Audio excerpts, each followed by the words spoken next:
Here's one of the greatest things to develop in your lifetime, and that's influence.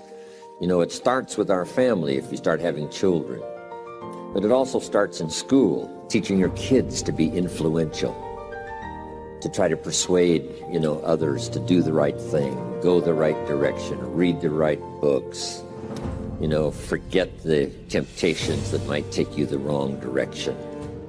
Ambassadors of good thinking, ambassadors of, positiveness, ambassadors of virtue, ambassadors of, building your life, laying the foundation for things to come, ambassadors of developing purpose, objectives, ambassadors of citizenship,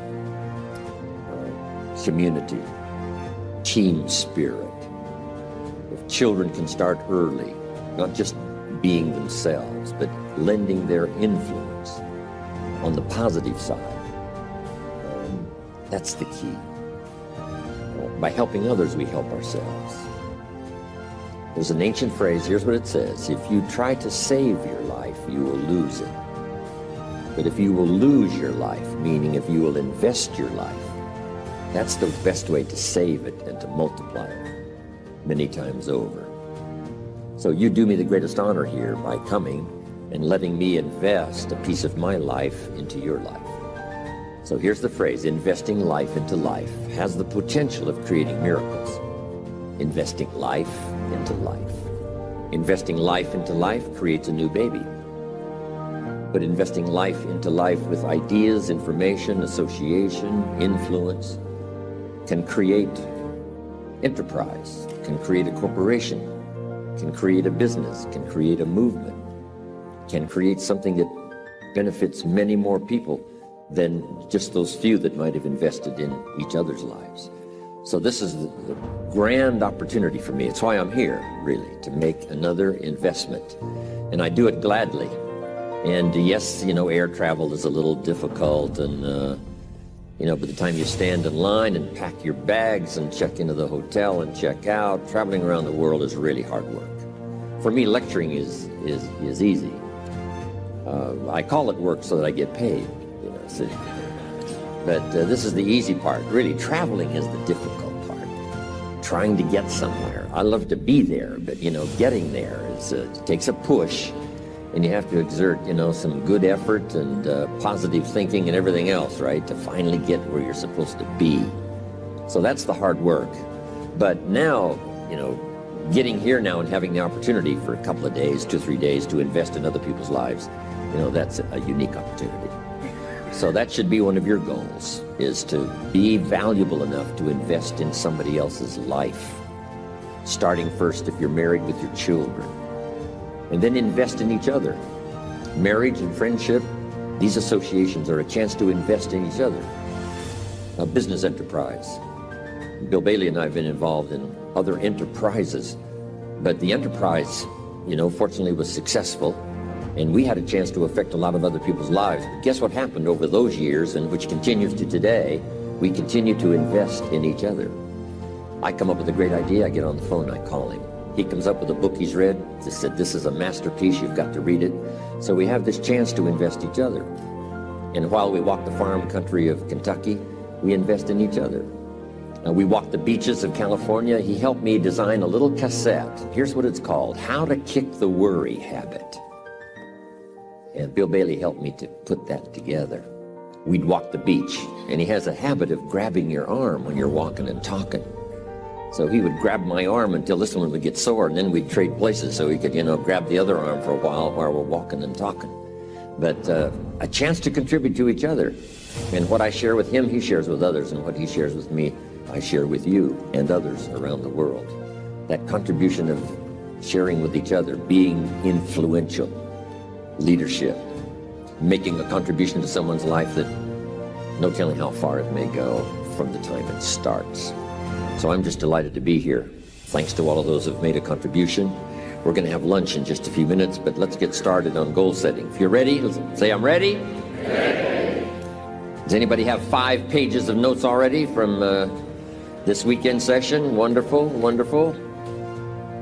A man showed me notes one time that he took 23 years earlier.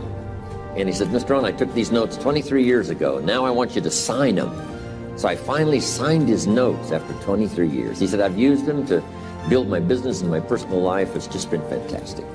And he said, when I took these notes, I was 18 years old. Incredible. So make this note now. You never know who's in the audience. He was 18 years old, just a teenager. We shouldn't say just a teenager. He was a teenager.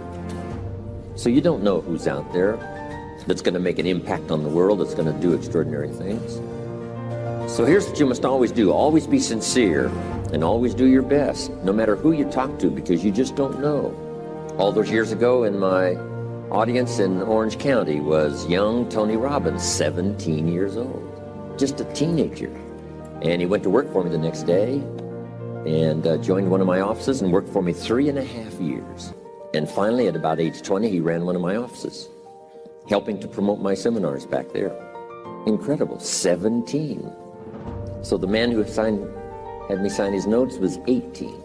About the same time I met Tony, I was doing a seminar in Los Angeles, and in my audience was a young man, 19 years old. His name was Mark Hughes. And Mark Hughes started an incredible company called Herbalife. But these were teenagers now. Mark Hughes, 19, Tony Robbins, 17, the man whose notes I signed, 18. So it's incredible. You just don't know who's there ready or when the timing is right. And I've just hoped that this weekend was the right time for you. So it's a chance to never be the same again after this weekend, only by choice. You know, by choice you can still go do the same old things. But if this weekend has touched you by what you've heard, the communication from several voices, it's been important.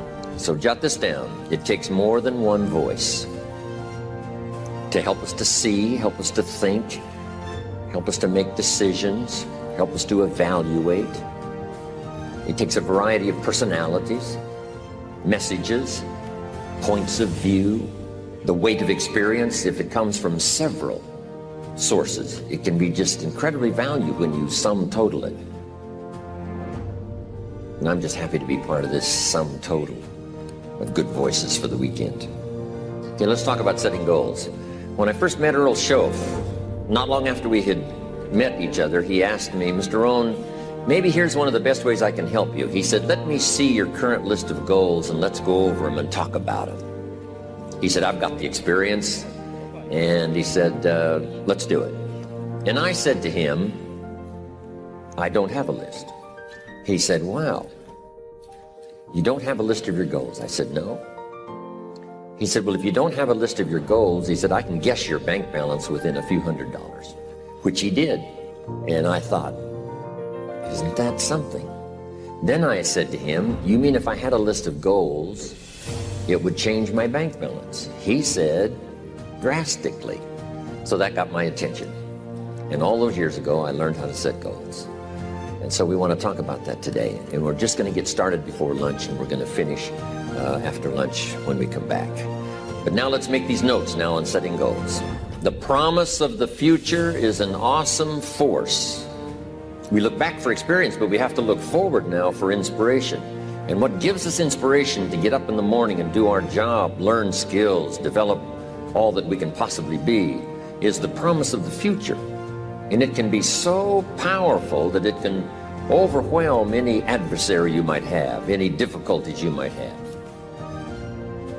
Here's a key phrase: reasons make the difference in how your life works out. Reasons make the difference in your appetite and zest for taking on the challenge, doing the job, becoming successful.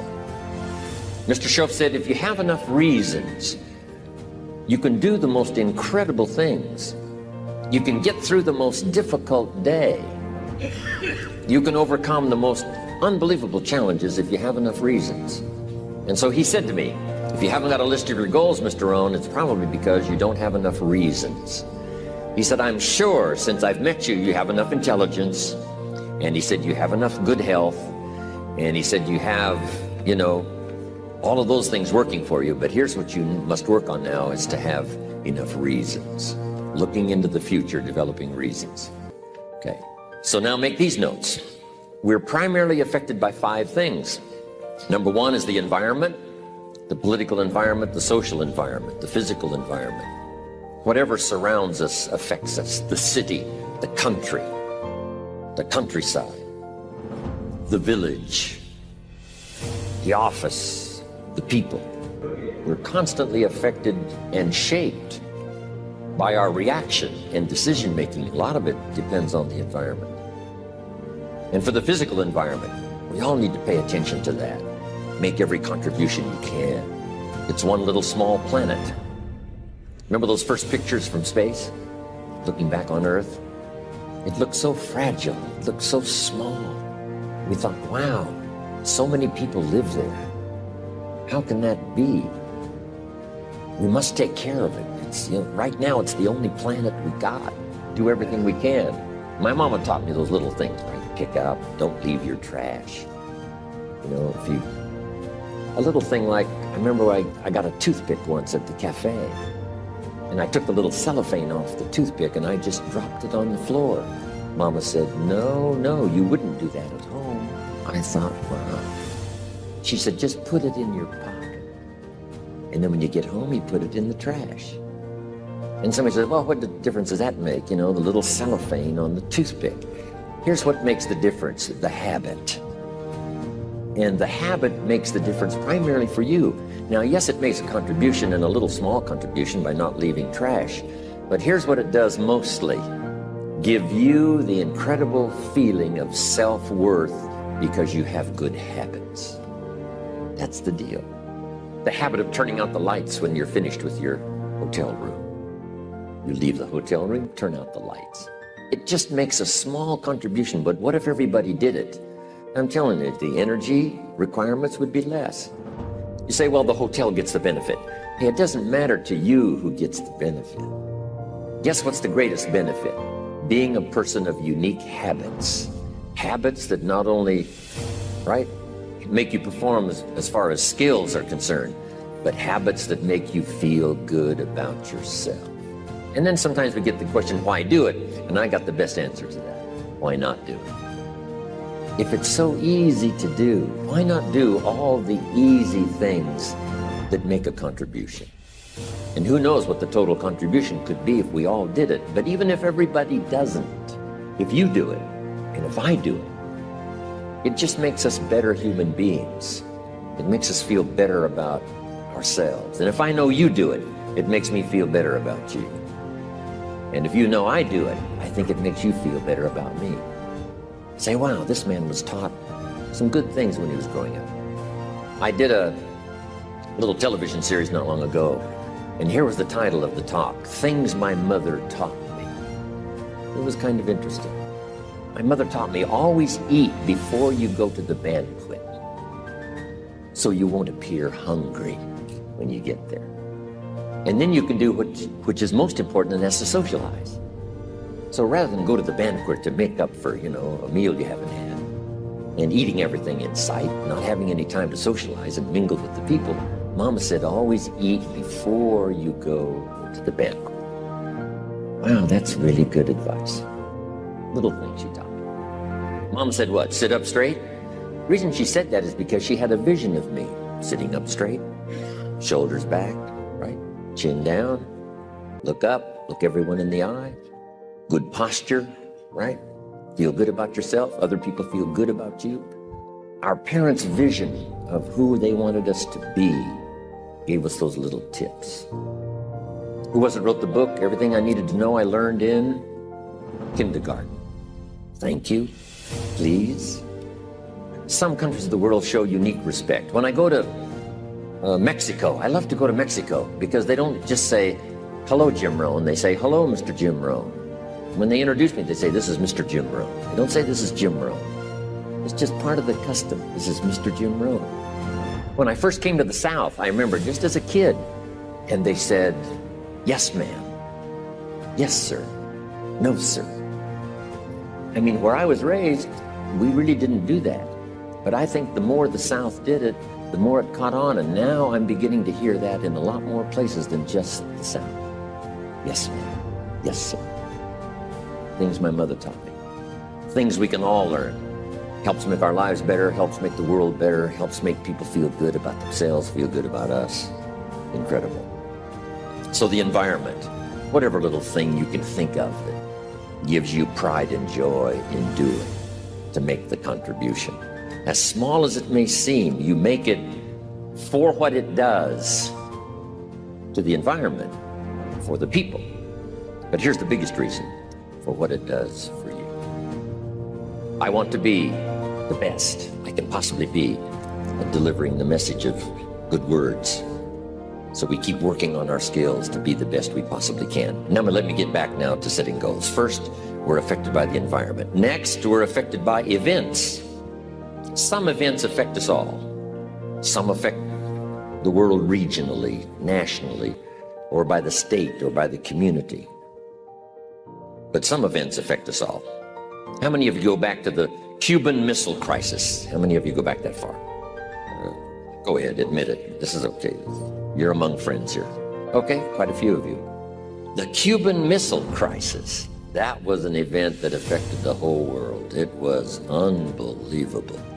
U.S. government finally wakes up one day and finds out that Khrushchev's got his missiles on the way to Cuba, and the sites are already prepared. So Kennedy calls Khrushchev and says, Nikita, you cannot put your missiles in Cuba. And John Kennedy hadn't been president very long, so this was a unique occasion for the young president.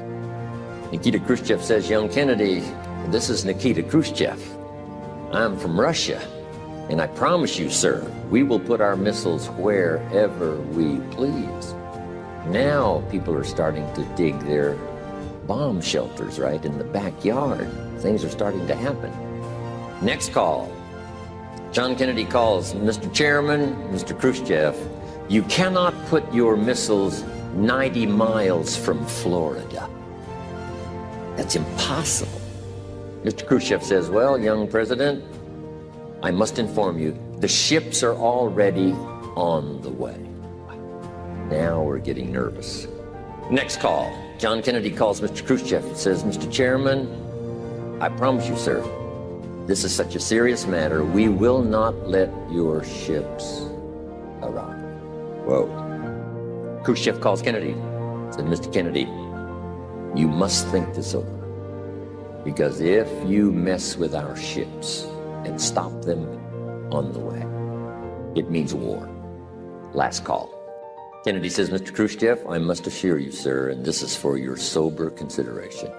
If it is war, Russia will cease to exist. There won't be any more Russia. Last call. Dean Rusk, Secretary of State at the time, put it, I think, very well. He said Kennedy and Khrushchev were staring at each other, and fortunately, Khrushchev blinked and decided he better take his missiles and go back home. And so ended the missile crisis. But it was tense times. I mean, we were having exercises we went through in school, right? Getting under the desk and hiding somewhere. Those were tough times. So some events affect us all.